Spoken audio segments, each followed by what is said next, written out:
Don't look, but I really think that's Julia Sweeney. Hi, Miss Sweeney. My name is Abby.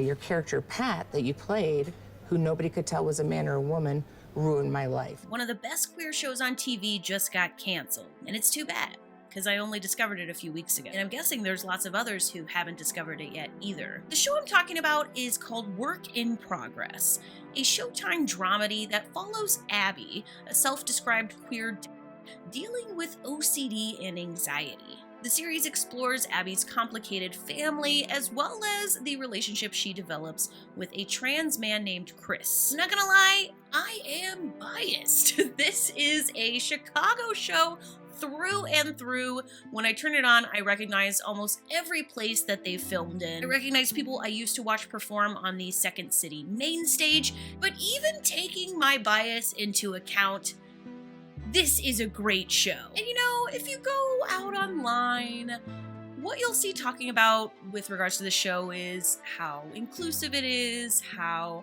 unique and artistic it is. I mean, I think all of those are great things, but the reason I love the show is because it's so funny. This at work knows I've been fluctuating weight-wise, so she's like, I went to Costco and got you almonds.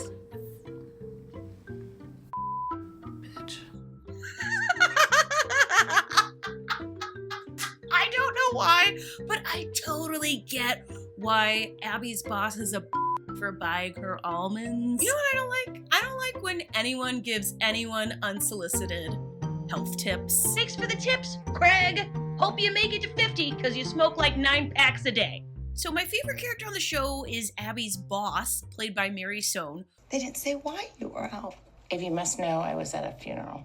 Who died? It was my therapist. Oh. Well, then. It was a big deal to me. It's just not like it was your child or something. Well, I don't have a child. Yeah, I know. Thank God, right?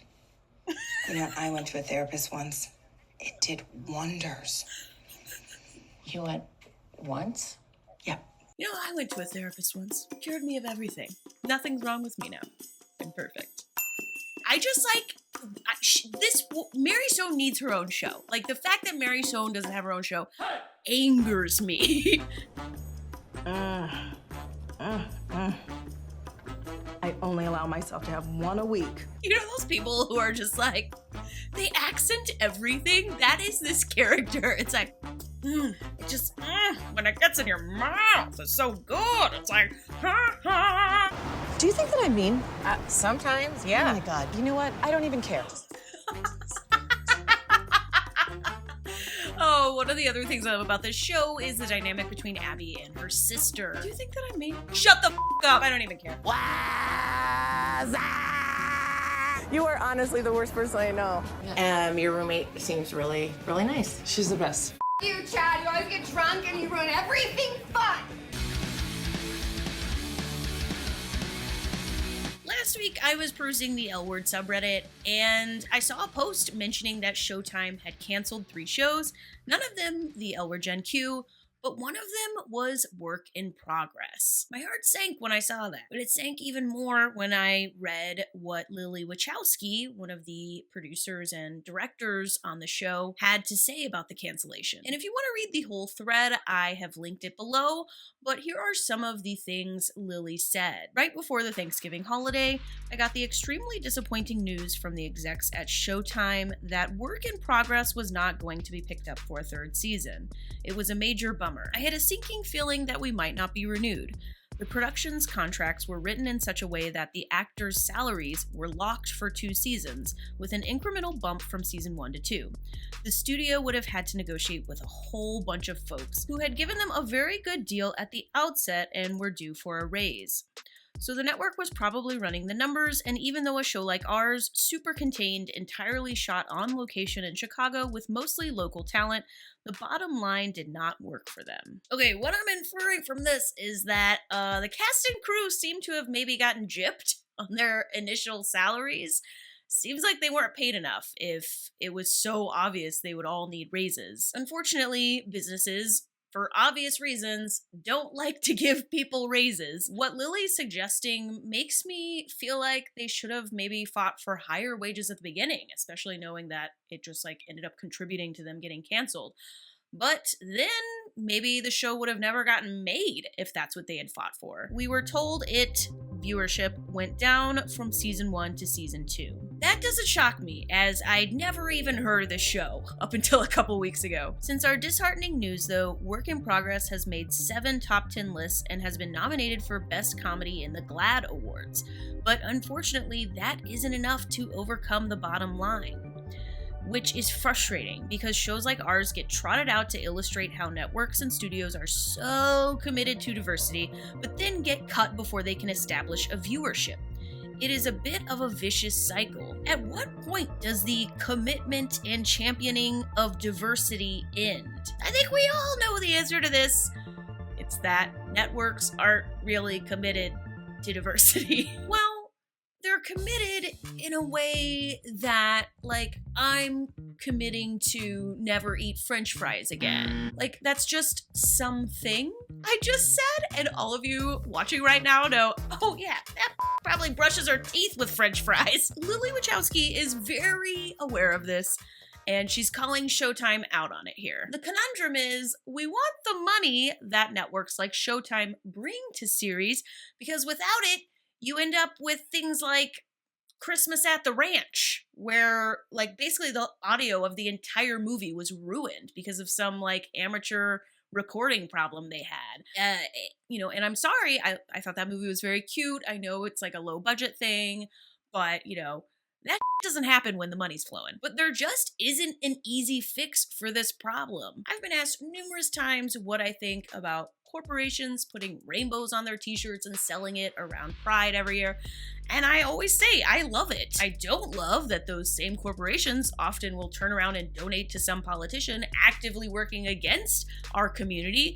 But I do love that every June when my dad browses Nike's website, he has to shit his homophobic pants. Like, if we're gonna be used by these big corporations anyways, off people like my father along the way. Like why not, It's not like they have to ask our permission to use the rainbow or anything. Although, like, can you imagine? Imagine we got a team of the best queer attorneys in the world going hard at these corporate lawyers. Like, if you want to use our rainbow, then I don't know, you're gonna have to give us Disney World or something. Cause like, and not just to attend, like we want ownership. I want to see some gay millionaires. If we want high quality TV shows and movies, we're not really gonna get that by asking people to be more charitable towards us. I mean, you think whatever straight dinosaurs are running Showtime give a flying about doing the right thing or giving the queer shows a solid chance? Nah, dude, they don't care about that. They care about which show's gonna finance my next private island that I'd like to purchase. Which show will give me enough money to assault the environment in a new way. Like, that's the they care about. Now, it is bull that the networks don't seem to promote the gay shows as much. I mean, what a load of crap that I never saw an ad for season 2 of Gen Q after season 1.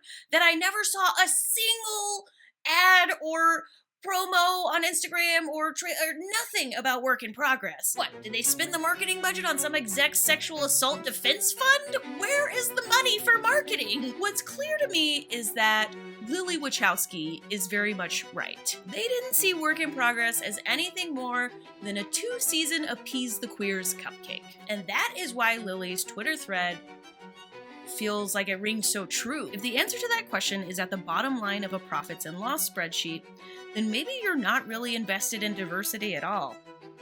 You think? An investment in diversity isn't meaningful if ultimately studios and networks justify cancellations based on the bottom line. Those are just, regular investments. I am grateful to Showtime for giving us the opportunity to make this super queer and beautiful show, but I am also not content or happy to just be here. And if any executive is seeing this, our show is available. This is the tweet that gave me the most hope and also made me want to make this video. The idea that some other network out there is looking for a show like this to help them meet some need. Maybe there's a network out there that is low on queer shows or that wants to give this show a chance. That gave me hope. Of course, you can't read Lily's tweets without thinking of the cancellation of Sense8, which also was canceled after only 2 seasons. Netflix vice president actually went on the record and said the reason Sense8 was canceled was that the audience numbers didn't match the budget, and like that kind of felt like it made sense. I mean, the show is just epic. It looks expensive as hell. But then we also can't get our low budget shows like Work in Progress renewed. One interesting thing I thought about is how little Work in Progress seems to be getting talked about online. It's definitely possible I simply missed the hoopla, but I don't know. I'm like pretty shocked. Like, for a Chicago queer, like, this show should have been totally on my radar. Maybe we'll get like a weird, doesn't match the vibes of the original TV show movie. So tell me your thoughts on everything we've gone over today, from, you know, whether you've heard of the show Work in Progress before, to what you think of these networks trotting out queer content they have like really no long-term plans of renewing, unless it just becomes like a random viral breakout, which like probably isn't gonna happen. To, have you seen the show? And if you have seen the show, what do you think? Do you think I'm totally overhyping it and you're like, no, I'm okay with it being canceled after 2 seasons? I do have one more exciting thing to talk about. This Sunday, February 6th, at 2 p.m. Central Time, I'm going to be joining Ash Silver live on her channel. And we are going to have some other panel guests, and we are going to rewatch the season 2 finale of Gen Q.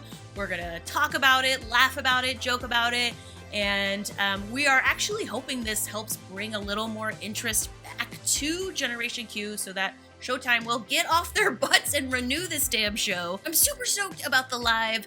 Frankly, I don't get to do nearly as much live content as the comedian in me would like, so it would really mean a lot to me if you marked your calendar and tuned in on February 6th. This coming Sunday, it's going to be, like I said, 1 p.m. Eastern, 2 p.m. Central Time on Ash Silver's channel. All right, as always, thank you so much for watching and subscribing.